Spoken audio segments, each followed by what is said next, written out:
বিসমিল্লাহির রহমানির রহিম। বিশ্ব আধ্যাত্মিক জ্ঞান সঞ্চার দরবার শরীফের প্রতিষ্ঠাতা আমার মুর্শিদ কেবলা গাউসুল আজম শামীম আলী চিশতি দরবার হইতে আমি কুলসুম চিশতি আপনাদের সকলকে জানাই আন্তরিক শুভেচ্ছা ও অভিনন্দন। আমার মুর্শিদ কেবলা গাউসুল আজম শামীম আলী চিশতির লেখা গ্রন্থ থেকে কিছু তত্ত্বকথা আলোচনা করিব। আশা করি আপনারা সবাই আমার আলোচনাটি মনোযোগ ও ধৈর্য সহকারে শুরু থেকে শেষ পর্যন্ত সম্পূর্ণ আলোচনাটি শুনিবেন। আমি আজকে যে আলোচনাটি নিয়ে হাজির হলাম সে আলোচনাটি হলো আরবি ভাষায় সূরা নাজিল হয়েছে বলে নামাজ আরবিতে সূরা পড়িতে হবে কেন, এই নিয়ে কিছু তত্ত্ব আলোচনা করিব। সৌদি আরব দেশে কোরআন নাজিল হয়েছে আরবি ভাষায়। সৌদি আরবের মানুষ আরবি ভাষায় সূরা পড়িয়া বুঝিতেছেন যে আল্লাহর কালাম কি বুঝাইতে চাইতেছেন, এবং যখন আরববাসীরা নামাজ পড়িতেছেন আরবি ভাষায় সূরা পাঠ করিতেছেন এবং সূরার ভাষাগুলো স্পষ্ট বুঝিয়া বুঝিয়া পড়িতেছেন। দেখা যায় সূরার কথা বা কালামগুলো বুঝিতেছেন বলেই অন্য কোনো দিকে মনটা একটু কম যায়, কিংবা অনেক আরববাসীরা ঠিক মতোই নামাজ আদায় করিতেছেন। কিন্তু এই পৃথিবীতে বহু বহু ভাষা মুসলমানেরা ব্যবহার করিতেছেন, কিন্তু তাহারা যদি নামাজ পড়ে তাহলে আরবিতে সূরা পাঠ করে, যাহার ফলে মানুষ নামাজ পড়া অবস্থায় বাসায় গিয়ে স্ত্রীর সাথে আলাপ করে এবং দেখা যায় ব্যবসা বাণিজ্য করিতে চলে যায়। মোট কথা হলো, যেই মানুষ মসজিদের নামাজের কাতারে দাঁড়ায় সেই দেখা যায় নিজের ভিতরে দুনিয়াবি ক্যাসেট ঘুরতে থাকে। তখন এই নামাজে মানুষ যখন আল্লাহকে ছেড়ে দুনিয়াবি ক্যাসেট ঘুরাইতে থাকে তখন মানুষটি দোজখের লাকড়ি হইতে থাকেন।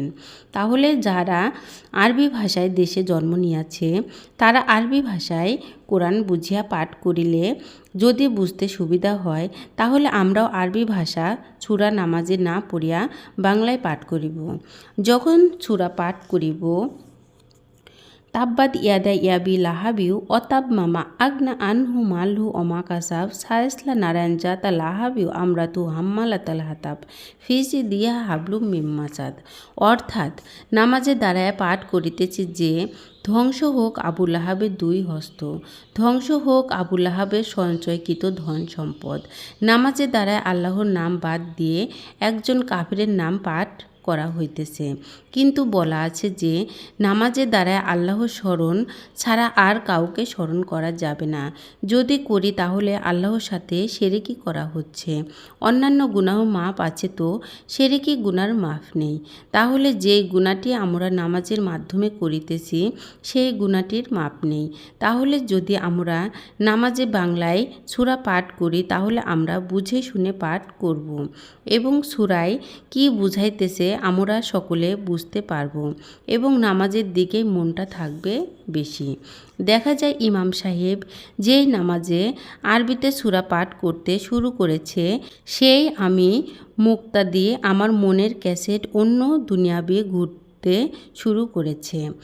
তাহলে আমি বলবো বাংলাদেশের জন্ম আমার, আমি বাংলায় কোরআন পড়িব এবং বুঝে নেব। তখন আল্লাহ সত্য পথের পথিক আমি হইতে পারব এবং আল্লাহ তত্ত্বক জ্ঞান লাভ করিতে পারিব। আল্লাহ পাক কালাম কি বুঝাইতে চাইছে তাও বুঝতে পারব, মানুষকেও বুঝাইতে পারিব। আরও একটি কথা হলো, আমরা বলিয়া থাকি আরবি একটা অক্ষর যদি কোথাও পড়িয়া থাকে উপরে উঠিয়া রাখিব। ভক্তি বিশ্বাস থেকে এই কথা বলছি। মূলত দেখা যায় আমরা যেমন বাংলায় চিঠির মাধ্যমে গালাগালি লিখি, তেমন আরববাসীরাও তো আরবি ভাষায় গালাগালি লিখে পত্রটি রাস্তায় ফেলে রাখিয়াছে। তাহলে সেই গালাগালির উপরে উঠাইয়া রাখবো?